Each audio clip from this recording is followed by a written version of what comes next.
Setelah meninjau berbagai daerah terdampak, apa saja prioritas yang memang sangat menjadi perhatian penting bagi pemerintah untuk penanganan terkini? Ya, yang pertama pasti adalah kerja untuk pemadaman. Dan itu sebetulnya persiapan itu sudah dilakukan jauh-jauh hari juga, termasuk sebetulnya mitigasi untuk mencegah kebakaran. Karena semacam melakukan sekat kanal, kemudian membuat embung-embung di berbagai daerah itu dilakukan. Tapi ya kebakaran tetap terjadi juga di beberapa titik itu. Dan pertama adalah memastikan pemadaman. Dan beberapa tempat sudah berhasil dipadamkan dengan baik dan diinginkan sekarang prosesnya. Masih ada yang terbakar tentu. Dan yang kedua, tentu yang paling utama lagi adalah perlindungan masyarakat. Jadi kita pastikan masyarakat yang terdampak harus tidak boleh berdampak lebih berat lagi, karena itu kita kolaborasi dengan kesehatan, kemudian puskesmas dan sebagainya lah, kira-kira begitu. Yang ketiga, melakukan verifikasi penyebab-penyebab kebakaran dan pelaku-pelaku yang kita indikasikan terlibat dalam proses kebakaran ini. Dan itu sudah tadi dijelaskan juga, ada berita dari Polri, dari 9 Polda, 72 dinyatakan tersangka. Nah, tugas LH sendiri adalah penegakan hukum dalam rangka perusahaan biasanya. Karena ini ada sekitar 30 perusahaan ya, 31 perusahaan yang teridentifikasi cukup kuat dia terlibat, dan kita akan terus mendalami. Dari 335 perusahaan yang di dalamnya ada hotspot ya, ada hotspot. Jadi itu semua dalam pantauan kita, dan satelit mengarahkan kita untuk melihat itu dan verifikasi lapangan untuk melakukan pembuktian hukum. Hari-hari ini kita paralel melakukan itu, kira-kira seperti itu. Saya mau konfirmasi, artinya berdasarkan data yang sudah dihimpun begitu, penyebab kebakaran sebagian besar karena ulah manusia, termasuk keterlibatan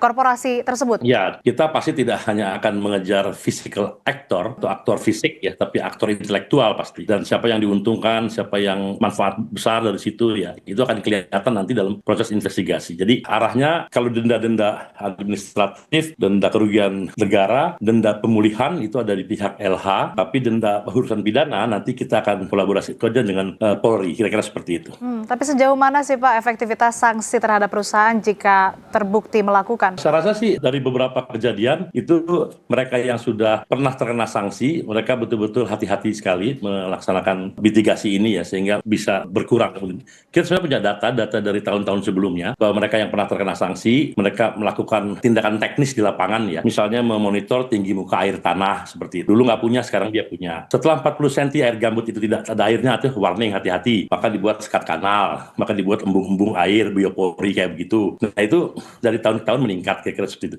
Namun memang tetap ada juga yang tidak peduli dengan itu ya, itu bagian daripada yang harus kita lakukan penegakan hukum dengan itu.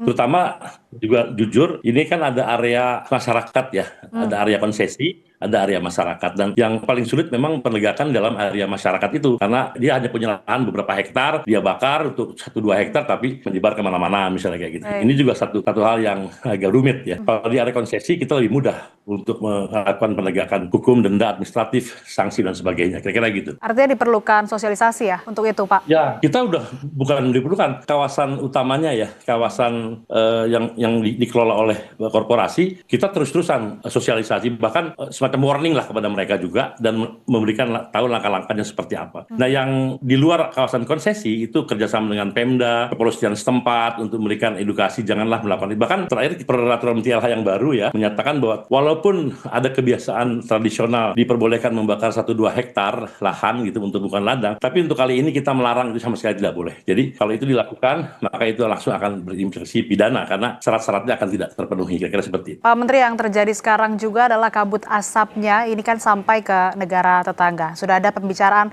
G2G terkait ini? Ya, kita sudah ada pertemuan subregional juga dengan Malaysia, dengan Singapura ya, dan kita juga sudah menjelaskan langkah-langkah yang kita lakukan. Cuman memang langkah antisipasi yang lebih dalam kolaborasi ini belum terlalu terwujud ya, baru tahap komunikasi lah seperti itu. Kedepannya mungkin kita akan periksa juga, misalnya perusahaan-perusahaan yang melakukan kesalahan di dalam negeri itu kan tidak sepenuhnya juga perusahaan milik Indonesia, ada juga perusahaan-perusahaan milik asing lah, kira-kira begitu. Nanti akan kita cek perusahaan-perusahaan mana saja terkoneksi dengan negara mana, itu akan kelihatan, berarti pembinaan juga harus dilakukan dari berbagai pihak itu, tidak hanya Indonesia, kira-kira seperti itu. Baik, terima kasih atas waktunya dan telah berkenan bergabung bersama kami di Kompas Malam. Semoga giat dan upaya yang dilakukan di sana lancar dan semuanya sehat, selamat, dan Indonesia bisa kembali pulih. Terima kasih sekali lagi Menteri Lingkungan Hidup Jumhur Hidayat telah bergabung bersama kami di Kompas Malam. Sehat selalu.